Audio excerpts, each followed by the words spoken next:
কদিন আগে মা বাবা হতে চলার খবর ভাগ করে নেন গৌরব মণ্ডল ও চিন্তামণি রায়না। জানুয়ারি মাসে আনুষ্ঠানিকভাবে বিয়ের খবর ভাগ করে নিয়েছিলেন তারা। আর এরপরই মার্চেই প্রেগন্যান্সির খবর দিতে রীতিমতো ট্রোলের মুখে পড়েন চিন্তামণি। দেখা যায় অনেকে তার দেশ নিয়েও কটাক্ষ করতে থাকেন, দাবি তোলেন বিয়ের আগে থেকেই অন্তঃসত্ত্বা তিনি, কারণ বেবি বাম্প থেকে স্পষ্ট বোঝা যাচ্ছে আপাতত প্রেগন্যান্সি জার্নির দ্বিতীয় পর্যায়ে আছেন তিনি। তবে কটাক্ষ বাড়তেই মুখ খুললেন চিন্তামণি রায়না। পেশায় তিনি ওড়িশি নৃত্যশিল্পী, বহুদিন ধরে কৃষ্ণপ্রেমে বৃন্দাবনেরই বাসিন্দা। একটি ভিডিও শেয়ার করেছেন যা তার আর গৌরবের রেজিস্ট্রির পর নেওয়া।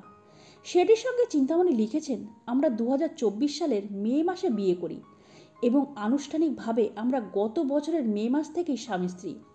আমাদের স্বপ্ন ছিল পরিবার ও প্রিয়জনদের সঙ্গে বৃন্দাবনে ধুমধাম করে বিয়ে হবে। আমরা 2 বছর ধরে বিয়ের পরিকল্পনা করছিলাম, কিন্তু আমাদের নিয়ন্ত্রণের বাইরে থাকা পরিস্থিতির কারণে আমরা 2023 সালে এটি করতে পারিনি। তাই আমরা 2024 সালে তা সুন্দরভাবে সাজিয়ে করার চেষ্টা করেছি। ভারতে বিয়ের আয়োজন করা একটি বড় প্রক্রিয়া। অনেক চ্যালেঞ্জ সত্ত্বেও আমরা কৃতজ্ঞ যে সব কিছু আমাদের পরিকল্পনা মতো হয়েছে এবং পবিত্র কার্তিক মাসের পর নভেম্বর মাসে আমরা আমাদের মিলন উদযাপন করি। এরপর সব ট্রোলের মুখ বন্ধ করে চিন্তামণি লিখলেন, আর এখন আমরা আমাদের জীবনের সেই মিরাকেলের জন্য অপেক্ষা করছি। আমি কেন সিঁদুর পরি না বা কেন দেরিতে বিয়ের ভিডিও পোস্ট করেছি তা গুরুত্বপূর্ণ নয়, বিশেষত যখন আমরা একটি শিশুর প্রত্যাশা করছি। আর এগুলো সোশ্যাল মিডিয়া দেখে অনুমান করাও ঠিক নয়, কারণ আমাদের সঙ্গে যা ঘটে তার 5% আমরা সমাজ মাধ্যমে তুলে ধরি।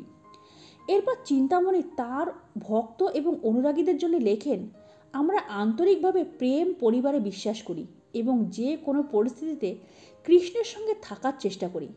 আমরা আমাদের জীবন এবং দৃষ্টিভঙ্গির একটি অংশ আপনাদের সকলের সঙ্গে ভাগ করে নিতে পেরে আনন্দিত।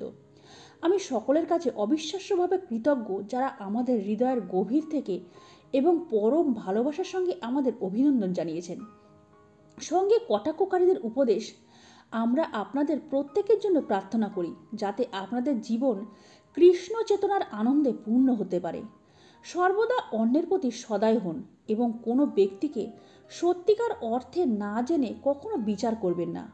আর এই জিনিসটি মেনে চলার মাধ্যমে আপনার মনে থাকবে একটি সমবেদনা যা ঈশ্বরের প্রতি ভালোবাসার একটি অংশ। কৃষ্ণের ভক্ত হিসাবে এটি অন্যতম গুরুত্বপূর্ণ গুণ যা বিশ্বকে আরও ভালো জায়গায় পরিণত করবে। রাশিয়ার সারাটোভে জন্ম চিন্তামণি রায়নার। বাবা মা ইসকনের সঙ্গে যুক্ত, তাই ছোট থেকেই কৃষ্ণপ্রেম তার অন্তরে। ইসকন থেকে আয়োজিত এক আন্তর্জাতিক সাংস্কৃতিক প্রতিযোগিতায় জিতে এ দেশে আসেন। তারপরই ভালোবেসে ফেলেন ভারতবর্ষকে। পাকাপাকিভাবে থেকে যান বৃন্দাবনে। তারপর গৌরব মণ্ডলের সঙ্গে আলাপ, প্রণয়, বিবাহ। গৌরব নিজেও বহুদিন অভিনয় জগৎ থেকে রয়েছেন দূরে। কালার্স বাংলার ধারাবাহিক নয়নতারায় তাকে দেখা গিয়েছিল শেষে। যদিও দর্শক মনে এখনও তিনি ছোট পর্দার কৃষ্ণ। করোনাকালে জেসমিনের সঙ্গে প্রেম ভেঙেছিল গৌরবের। এরপরই অভিনেতার জীবনে এই বিদেশি ভালোবাসার প্রবেশ। আংটি বদল সেরে তারা সম্পর্কে শিলমোহর দিয়েছিলেন 2022 সালেই। গৌরবের জন্মদিনে 2025 সালের মার্চে একটি ফেসবুক পোস্টে চিন্তামণি লেখেন, আজ গৌরবের জন্মদিন, এর থেকে ভালো উপহার কৃষ্ণ কী বা দিতে পারে আমাকে। তিনি আমাকে বৃন্দাবনে এক সুন্দর আত্মার সঙ্গে দেখা করিয়ে দিয়েছেন। তো বন্ধুরা, আজকের এই ভিডিওটা এই পর্যন্ত। পরবর্তী বিনোদনমূলক ভিডিও নিয়ে আমরা খুব তাড়াতাড়ি ফিরে আসবো। ততক্ষণের জন্য সবাই খুব ভালো থাকবে, সুস্থ থাকবেন। দেখাবে আগামী পর্বে। নমস্কার।